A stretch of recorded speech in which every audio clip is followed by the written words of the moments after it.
জীবনে বাঁচতে হলে টাকার প্রয়োজনীয়তার কোনো শেষ নেই। জীবনে বাঁচার জন্য টাকা অবশ্যই জমাতে হবে। তবে একটা কথা, টাকা জমাতে গিয়ে নিজের শখগুলোকে মাটি চাপা দেওয়া কিন্তু কোনো রকমই বুদ্ধিমানের কাজ না। হ্যালো এভরিওয়ান, আসসালামু আলাইকুম। আপনারা সবাই কেমন আছেন? আশা করি সবাই সুস্থ আছেন, ভালো আছেন। আল্লাহর অশেষ রহমতে আমরাও ভালো আছি, আলহামদুলিল্লাহ। চলে আসলাম আজকে আপনাদের জন্য নতুন দিনে নতুন একটা ব্লগ নিয়ে। সাথে অর্থ আর শখ এই দুইটা নিয়ে কিছু আলোচনা করব। তো আজকে সকাল থেকে কিন্তু ব্লগটা শুরু করছি। তো সকালবেলা আমি হালকা নাস্তা করে নিয়েছি। গতকাল বিকেলে মুদাসসিরকে নিয়ে একটু বাইরে গিয়েছিলাম, তো সেখান থেকে খুব ভালো মানের নারকেল পেয়ে তো কিনে নিয়েছি।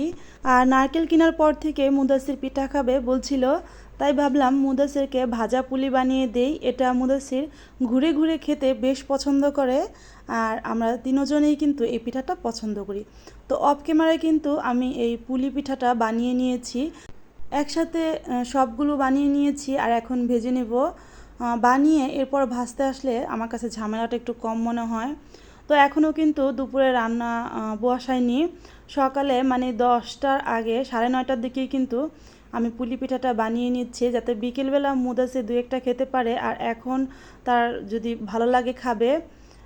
তো মুদাসসিরের চেষ্টা করি তার পছন্দ অনুযায়ী খাবারটা তৈরি করতে, যেহেতু এমনিতেও বাচ্চারা খেতে চায় না, আর আমার মুদাসসির কিন্তু সেটাই হচ্ছে, খাওয়া দাওয়া একদম করতে চায় না। খাওয়া দাওয়া শুধু বলতে বাইরের জিনিস খেতে চাইলেও প্রতিদিনই 2-1টা বাইরের জিনিস সে কিনবেই তার বাবার সাথে গিয়ে, হয় চিপ নয় চকলেট, তো সেটা সে খাবে। তো আমি কিন্তু একদম তাকে এগুলো খেতে দিতে চাই না, আর এগুলো খেলে বাচ্চারা কিন্তু ঘরের খাবার খেতে চায় না। তো যাই হোক, চেষ্টা করছি বাচ্চাকে ঘরের খাবারগুলোই খাওয়াতে। আর যেহেতু বাচ্চা, তাই বাইরেরও 2-1টা খাবার তার খেতে ইচ্ছে হয়, এজন্য একটু ছাড় দিচ্ছি আর কি। আমি 2 বেস পুলি পিঠা ভাজবো, তো এখানে আমি প্রথম চান্সে এই পুলি পিঠাগুলো ভেজে নিচ্ছি। তো ভিডিওর শুরুতে যে কথা বলছিলাম, আসলে অর্থ আর শখ এই দুইটাই কিন্তু খুবই গুরুত্বপূর্ণ। যখন শখ থাকে তখন কিন্তু অর্থ থাকে না, আর যখন অর্থ থাকে তখন কিন্তু শখ থাকে না। তাই আমাদের সবার উচিত, আমরা যেহেতু সবাই কম বেশি অর্থ সঞ্চয় করি, আর মেয়েরা এদিকটা কিন্তু বেশি চিন্তা করি ভবিষ্যতের কথা। তবে একটা কথা, আমরা সঞ্চয় করব ঠিকই, তবে আমাদের যে শখগুলো, ছোট ছোট শখগুলো আমরা কিন্তু নিজেরাই পূরণ করব। অর্থ কেউ হয়তো ইনকাম করে আর কেউ ইনকাম করে না। সংসারের খরচ থেকেই কিন্তু অল্প অল্প করে টাকা জমিয়ে নিজেদের শখগুলো পূরণ করার চেষ্টা করব। কারণ আমরা অর্থ জমাতে জমাতে একটা সময় দেখা যায় যে আমাদের হয়তো মোটা অঙ্কের অর্থ ঠিকই থাকে, সেই অর্থ ভোগ করার মতো আমাদের আর সামর্থ্য থাকে না। সামর্থ্য বলতে আমাদের সেই আগের মতো সৌন্দর্য বা আগের মতো শক্তি, ইচ্ছাটাও আর থাকে না। এজন্য অর্থ জমানোর পাশাপাশি আমরা নিজেদেরও শখগুলো পূরণ করার চেষ্টা করব। খুব বড় বড় শখগুলো হয়তো আমাদের এই অল্প জমাতে পূরণ করতে পারবো না, তবে ছোট ছোট শখগুলো আমরা কিন্তু পূরণ করতেই পারি। যে পোশাকটা 18 বছরে পরলে সুন্দর লাগবে, সেই পোশাকটা কিন্তু 40 বছরে পরলে আর ভালো লাগবে না। আর যে পোশাকটা আমরা 30 বছরে পরলে আমাদের যে সুন্দর লাগবে, সেই পোশাকটা কিন্তু 60 বছরে পরলে আমাদেরকে দেখতে ভালো লাগবে না। তাই আমরা যদি এখন আমাদের এই ছোট ছোট শখগুলো পূরণ না করি, তাহলে একটা সময় দেখা যাবে যে আমাদের নিজেকে নিয়ে আফসোস করতে হবে। আর স্বামীদের কথা কি বলবো, না কানলে ছোট বাচ্চাদেরও কিন্তু মা খাবার দেয় না। তাই স্বামীদের কাছেও যদি আমাদের শখগুলোর কথা আমরা না বলি, তারা আমাদের শখ পূরণ করবে কিভাবে? তাই মনের ইচ্ছা আর শখগুলো প্রকাশ করতে হবে, আর যথাসম্ভব নিজেরটা নিজেরই পূরণ করার চেষ্টা করতে হবে। একটা কথা আছে না, অর্থ আর স্বার্থ এই দুইটাই কিন্তু একে অপরের পরিপূরক। অর্থই যদি আপনার না থাকে, তাহলে আপনাকে কিন্তু কেউই গুরুত্ব দিবে না। বর্তমানে এমন একটা যুগ চলছে যেখানে অর্থ না থাকলে কেউ কাউকে গুরুত্বই দেয় না। শুধুই কি গুরুত্ব, একটা সময় ছিল যখন মানুষ মানুষের ব্যবহারে তাকে সম্মান করত। এখন অর্থ ছাড়া একজন মানুষ মানুষকে সম্মানও করে না। কি যোগ আসলো! সাধারণ আপনাদেরকে একটা এক্সাম্পল দেই, কিছু কিছু বাড়িওয়ালারা দেখবেন যে ভাড়াটিয়াদের তারা মূল্যই করে না। মোট কথা, ভাড়াটিয়াদের তারা সম্মানই করে না। তাদের মতে তাদের বাড়িতে তো তারা ভাড়া থাকে, তাদের আবার কিসের সম্মান? তাদের আবার কিসের গুরুত্ব দিতে হবে, তো তারা কিন্তু এগুলো ভাবে। তবে অনেক বাড়িওয়ালারা আছে যে মানুষদেরকে সম্মান দিতে জানে। তবে আমি কিছু বাড়িওয়ালাদের দেখেছি, তারা দেখে ভাড়াটিয়াদের বাড়ি কোথায়, বা তাদের বাড়ি আদৌ আছে কি না, বা দেখে যে তাদের অর্থ আছে কি না, এটা দেখে কিন্তু তাদের সম্মান করে বা গুরুত্ব দেয়। এরকম অহরহ দেখা যায়। আর শুধু বাড়িওয়ালারাই না, এমন অনেক আত্মীয় স্বজনও আছে, অর্থ ছাড়া তারা আত্মীয় স্বজনদের পরিচয় পর্যন্ত দিতে ইচ্ছা পোষণ করে না। ভাবে যে তাদের তো অর্থ নেই, তাদের সামর্থ্য নেই, এটা ভেবে তাদেরকে গুরুত্ব দেয় না। এমন অনেক আত্মীয় স্বজন আছে যারা স্বার্থন্বেষী, নিজেদের স্বার্থের জন্য আত্মীয় স্বজনের সাথে মিশে। এমন কিন্তু বাস্তব, আমি কিছু বাস্তব কথাই তুলে ধরলাম, যেগুলো আমি আমার এই বয়সে, মানে এতটুক বয়সে আমি দেখেছি।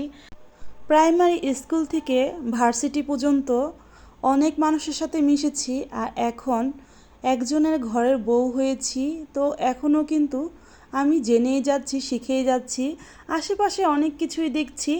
যদিও ইউটিউবে কাজ করে কিন্তু আশেপাশে মানুষদের সাথে কথা বলার সময়ও হয় না। আর দেখবেন ঢাকা শহরে ফ্ল্যাট বাসা থাকলে কেউ, মানে এক ফ্ল্যাট থেকে আরেক ফ্ল্যাটে কি হচ্ছে কেউ কিন্তু বলতেও পারে না। এটা কিন্তু ঢাকা শহরের ফ্ল্যাট বাসাগুলোতে হয়, কিন্তু গ্রামে বা টিনশিট বাসাগুলোতে একজনের সমস্যা হলে আরেকজনে কিন্তু জানতে পারে। আর আমি দেখেছি ফ্ল্যাট বাসায় কেউ মরে গেলেও কিন্তু আরেকজনের খবর থাকে না। আর আপনাদের সাথে বকবক করতে করতে এখানে কিন্তু মুদাসিরের জন্য পিঠা ভেজেছি, নিমকি ভেজেছি। নিমকি বলতে পিঠা বানানোর পর মানে নারকেল শেষ হয়ে গিয়েছিল, এরপর যে রুটিগুলো ছিল সেগুলো কেটে সেগুলো নিমকি বানিয়ে ফেলেছি ছেলের জন্য। তো ছেলে কিন্তু বেশ পছন্দ করে সেই নিমকিগুলো খেয়েছে মাশাল্লাহ। তো নিমকি বানানোর পর এরপর দুপুরে রান্না করতে চলে এসেছি। এখানে চিকেন রান্না করব, সোনালি চিকেন। তো আজকে পেঁপে দিয়ে সোনালি চিকেন রান্না করব। কোরবানি ঈদের পর অনেক দিন পর পেঁপে আনা হলো। মুদাসির আর মুদাসিরের বাবা পেঁপে যেহেতু খুব কম খায়, এজন্য মুদাসিরের বাবা কিন্তু পেঁপেটা একদমই বাসায় আনে না।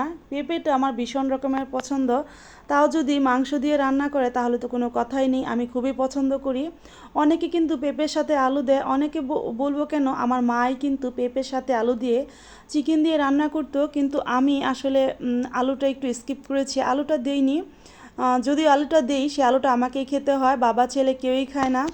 তাই পেঁপেটাই দিয়েছি, তারা না খেলে আমি কিন্তু ঠিকই খাবো। আর পেঁপেটা অবশ্যই স্বাস্থ্যের জন্য খুবই ভালো।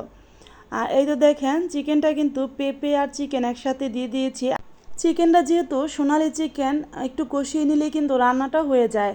এই জন্য ভেবেছি পেঁপেটা পরে দিব না, সাথে সাথেই দিয়ে দিব। পেঁপেটাও কষিয়ে নিতে নিতে অনেকখানি হয়ে যাবে। তবে মুদাসিরের বাবা যে তরকারির জন্য পেঁপেটা এনেছিল খুবই ভালো, অনেকক্ষণ সিদ্ধ করতে হয়নি, কষানোর সাথে সাথেই কিন্তু রান্নাটা প্রায়ই হয়ে আসছে, অর্ধেকটা মানে 50% হয়ে গিয়েছিল। তো এখানে আমি চিকেনটা কিন্তু কষিয়ে নিচ্ছি পেঁপে দিয়ে, আর পাশের চুলায় কিন্তু ভাত বসিয়ে দিয়েছি। আপনাদের সাথে বাস্তবিক কিছু কথা নিয়ে আলোচনা করলাম। কথার মাঝে কোনো ভুল ত্রুটি হয়ে গেলে অবশ্যই ক্ষমা সুন্দর দৃষ্টিতে দেখে নেবেন। আরেকটা কথা, যারা আমার ভিডিওটা দেখতে দেখতে এ পর্যন্ত চলে এসেছেন, একটা লাইক দিতে ভুলে গেছেন, প্লিজ একটা লাইক দিয়ে দিবেন। আপনাদের একটা লাইক আমার কাছে কিন্তু মহামূল্যবান। আর আমার চ্যানেলে যারা নতুন ভিজিট করেছেন, আমার চ্যানেলের ভিডিওগুলো যদি আপনাদের ভালো লেগে থাকে তাহলে চ্যানেলটাকে সাবস্ক্রাইব করে চ্যানেলের পাশে থেকে যেতে পারেন। আর যদি খুব বেশি ভালো লেগে থাকে তাহলে ফ্রেন্ড সার্কেলের মাঝে আমার ভিডিওটা শেয়ার করে দিতে পারেন। আর এই তো আমি কিন্তু ঝোলের জন্য পানি দিয়ে দিলাম। পেঁপে আর চিকেনের ঝোল দিয়ে কিন্তু গরম গরম ভাত খাওয়ার যে মজা, সেটা কিন্তু অন্যরকম একটা টেস্ট। আর এই তো দেখেন বলক চলে এসেছে। এই তো নেড়ে চেড়ে এখন আমি রান্না করে নিব।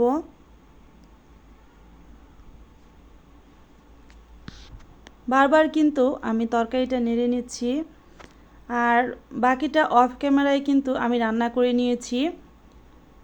তো পেঁপে দিয়ে চিকেনের ঝোল কার কার পছন্দ কমেন্টটা জানাতে কিন্তু ভুলবেন না আপু ভাইয়ারা। ভিডিও শেষ পর্যায়ে চলে এসেছি, সবাই সুস্থতা কামনা করে ভিডিও শেষ করছি। আল্লাহ হাফেজ।